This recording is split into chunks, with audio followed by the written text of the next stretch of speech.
Balik lagi sama gue Richard Martin. Dan ya, pada kesempatan kali ini gue akan mengupdate untuk Bitcoin dan juga TRX teman-teman. Karena ada yang nanyain TRX kenapa ngestak, kenapa jadi koin mati, kenapa harganya gitu-gitu doang ya. Jadi kenapa mati suri, nanti kita akan coba lihat teman-teman ya. Apa benar TRX itu mati suri, apa benar ngestak dan lain sebagainya. So, hari ini saya pakai baju hijau dulu nih. Memasuki minggu yang baru ya, di bulan Agustus, Senin ya, lumayan lah hijau-hijau ya, mulai recovery tapi ya masih tipis-tipis aja, belum gimana signifikan recovery-nya, tapi ya at least oke lah, lumayan lah teman-teman ya. Kemudian kita juga lihat Fear and Greed juga kemarin kan 40-an something, sekarang udah balik ke 52 ya. Kemudian altcoin season indeksnya di 41, kemarin kalau nggak salah di 33 atau 34 ya, ada kenaikan ya, berarti ada aksi buyback ya, atau yang serok-serok lagi lah di altcoin. Makanya kita lihat di altcoin season indexnya mengalami kenaikan juga. Kemudian di sini untuk trending coinnya mungkin next akan saya bahas XLM maybe. Untuk besoknya coba kalian komen juga ya, kira-kira koin apa yang pengen kalian lihat saya bahas gitu ya. Yang dicampur dengan pembahasan Bitcoin. So kemarin juga udah dibahas untuk altcoinnya ya. Di sini ada XRP, ada Habar, ada Cardano nih. Jadi yang nanyain ketiga coin reserve ini ya, bisa dipantau atau ditonton video kemarin, tentunya dari higher to lower time frame saya ada update. Kemudian ada bahas Bitcoin dan juga PP juga. Kemudian sebelumnya ada Bitcoin dan juga STRK.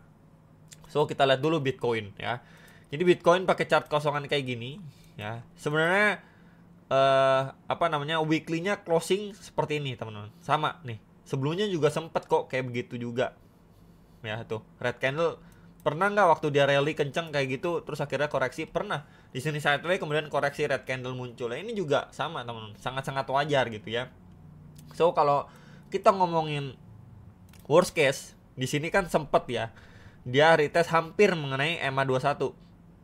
Maka kalau misalkan ini hampir mengenai EMA 21 di sekitar 109 sampai sekitar 110.000, ini masih adanya chance atau peluang mungkin secara weekly gitu ya, before dia run up lagi ya, ngejar 130.000 ke atas teman-teman untuk si Bitcoinnya, kurang lebih kayak gini nih tuh ya, begini dia run up sideways, koreksi lagi, run up lagi teman-teman, masih bisa karena ya kita lihat secara trend weekly juga masih bullish, nggak ada masalah sama sekali kalau yang nanyain weekly-nya. Walaupun ya red candle ya wajar, bahkan ini red candle-nya juga nggak mampu makan satu candle bull sebelumnya kok, yang tercipta pada 7 Juli nih weekly.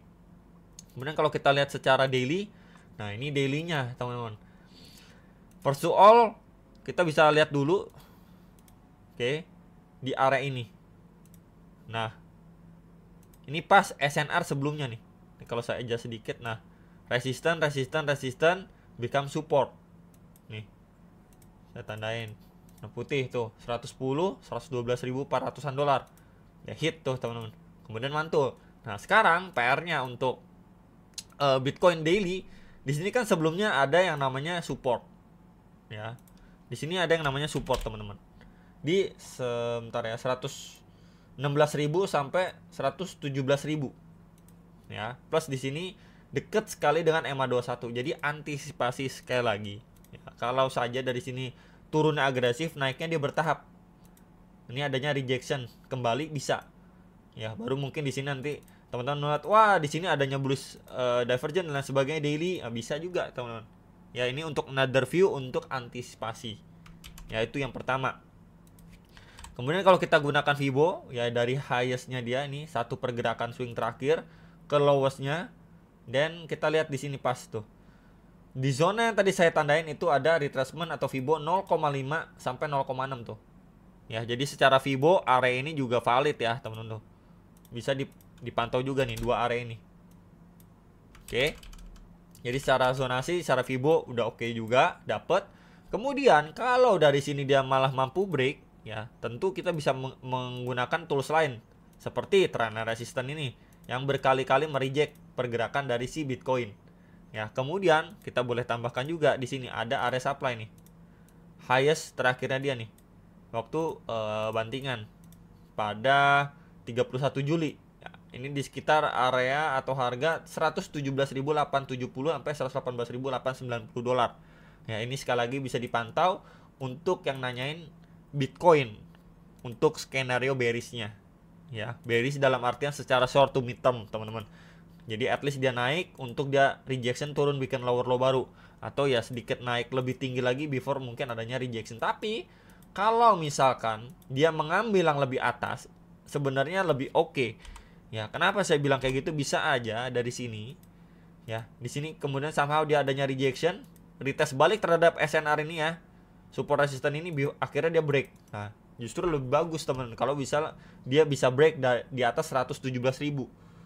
Ya, itu meningkatkan probabilitas untuk next move-nya dia break gitu. Ya, mungkin itu dulu yang perlu dipantau untuk secara daily time frame pada Bitcoin. Nah, untuk secara hourly-nya ini kita bisa lihat lebih detail lagi. Nah, di sini ada area demand. Nih. Ya, 4 jam nih, teman-teman. Tuh.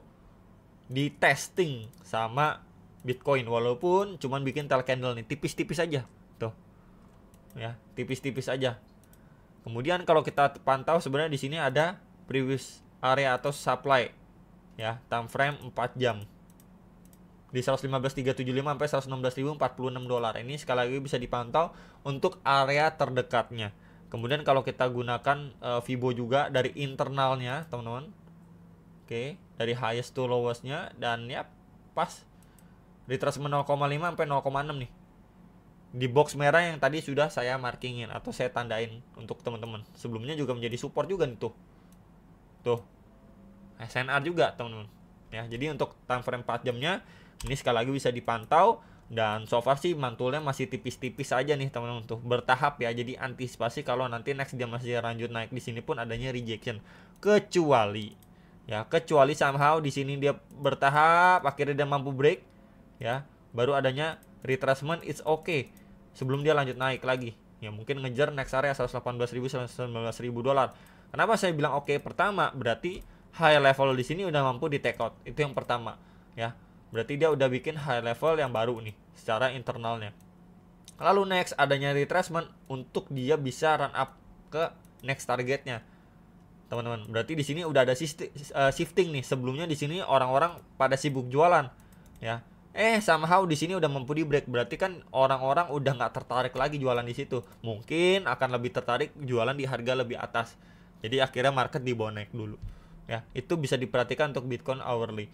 TRX nih, yang nanyain TRX kenapa mati suri, kenapa harganya begini begitu begini begitu. Oke. First of all kita lihat ini TRX, teman-teman, ini juga berapa kali sempat saya bahas sebenarnya. Dia udah bikin new ATH di 0,45 dolar ya. Di Q4 2024. Kemudian dia terkoreksi sampai 0,2 dolar nih ya, sampai 0,2 dolar, teman-teman, cukup dalam. Somehow dia bergerak dalam sebuah falling wedge. Kemudian ya bertahap kita lihat nih uptrend, jelas-jelas uptrend. Yang pertama kita lihat secara struktur, dia walaupun sudah koreksi dalam akhirnya dia mampu break dalam falling wedge-nya. Kemudian kita lihat movementnya, jelas banget ya, nih jelas banget uptrend, teman-teman tuh. Ya, jadi ya pertama bukan mati suri ya, kecuali kalau teman-teman melihat harganya TRX itu kayak begini nih, baru bisa dibilang mati suri. Harganya masih di dasar, kemudian sideways terus, bosan ngelihatnya ya. Mungkin ini lebih oke, lebih cocok dibilang mati suri kalau kayak gini nih tuh, harga di bawah sideways ya. Masih banyak kok koin-koin kayak gitu ya. Ini salah satu contohnya kayak ZIL contohnya, yang masih ngestak di bawah, dan banyak koin lain. Nah, itu mati suri. Ya, ini kalau kita lihat daily-nya jelas banget kok dia di atas, malah nih masih di atas, guys.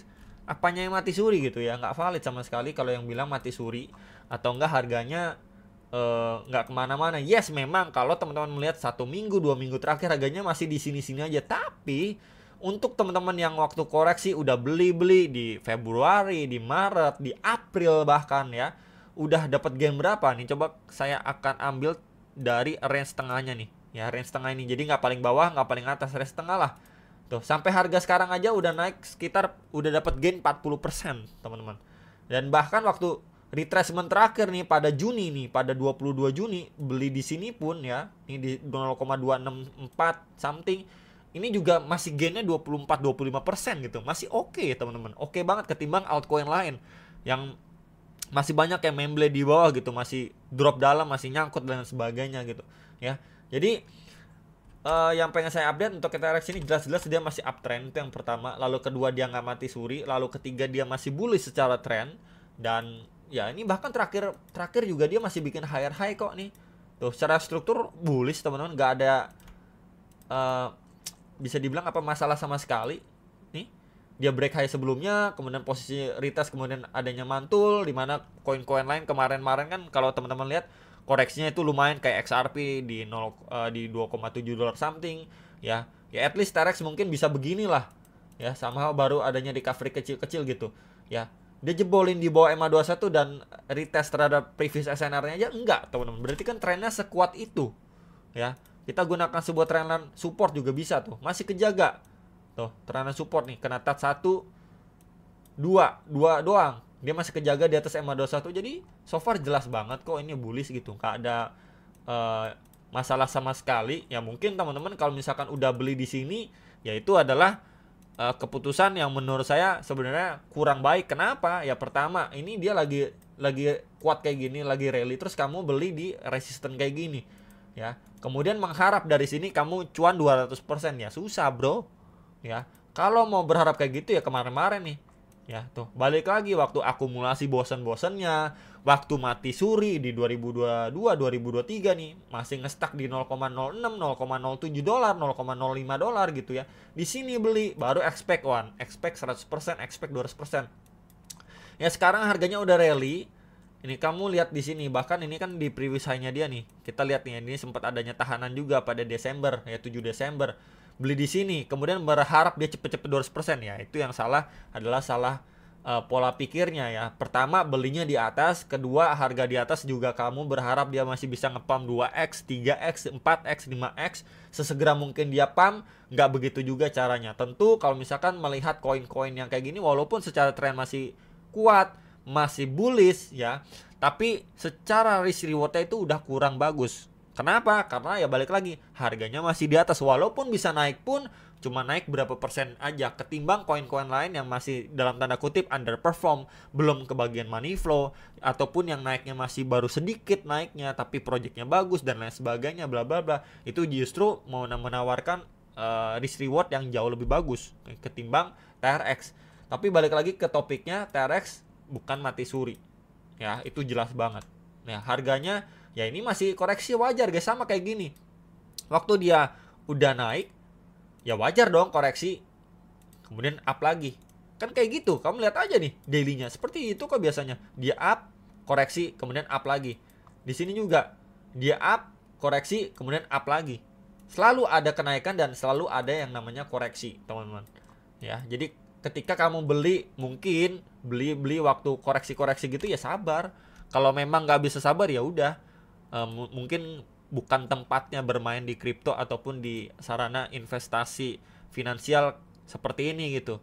Ya mungkin di tempat lain bisnis lah apalah. Mungkin di bisnis pun juga nggak bisa ya. Kalau let's say kamu mau usaha apa bakmi ya, kamu beli gerobak, kamu beli bakmi, kamu hire karyawan, buka hari pertama, terus kamu nungguin nih orang datang mau beli bakmi, kamu nggak sabar gitu, kok bisnisnya gini-gini aja, gue udah buka nih hari pertama buka kok gini-gini aja gitu ya. Nah itu sama aja seperti kondisi ketika harga lagi memasuki fase koreksinya, kemudian kamu lagi beli di sini nih, ya harus nunggu nih 1, 2, 3, 4 hari, baru 5 hari kemudian dia up lagi nih. Tuh ya mungkin kamu pas beli waktu dia baru-baru koreksi ya sabar guys. Ya ini baru 5 hari, baru seminggu kok koreksi kecil-kecil kayak gitu. Apalagi yang udah beli-beli di 2021, 2022, 2023. Ya udah bertahun-tahun sabarnya gitu ya. Jadi balik lagi, mungkin player baru ya masuk di kripto karena tergiur sama banyak orang bisa profit instan dan lain sebagainya. Ingat, hati-hati. Ya biasanya itu awal dari kehancuran. Kamu ngeliat orang lain enak, jadinya nggak sabaran, apa-apa pengennya cepet, apa-apa pengennya serba instan, ya nanti akan berpengaruh pada transaksi kamu tanpa sadar. Ya pengennya cepet, pengennya instan, ya nanti bakalan ngerusak mental juga dan sebenarnya itu kurang bagus. Tentu semuanya itu butuh proses. Kita lihat harga TRX pun bisa ngepam ataupun naik seperti ini pun ya kita lihat nih progresnya nggak cuman 1 jam 2 jam, nggak cuman 1 hari 2 hari, tapi kita lihat nih berbulan-bulan bahkan sampai setengah tahun kurang lebih teman-teman ya. Jadi kurang lebih itu untuk pembahasan TRX ya, dan mungkin tambahan sedikit untuk time frame 4 jamnya pun masih cukup oke. Bahkan dia terakhir kali di sini ada Brading West yang sudah mampu di break ya. Nih. Tuh. Sudah mampu di break, teman-teman. So, ya tentunya ini coba akan saya adjust sebentar. Nah, ya. Ini terakhir kali waktu dia adanya rejection strong. Nah, ini mungkin next targetnya dia untuk TRX ya di 0,3359 sampai 0,34 dolar. Ya, sekali lagi itu bisa diperhatikan untuk TRX. Dan ya, sampai jumpa untuk next video. Salam profit teman-teman.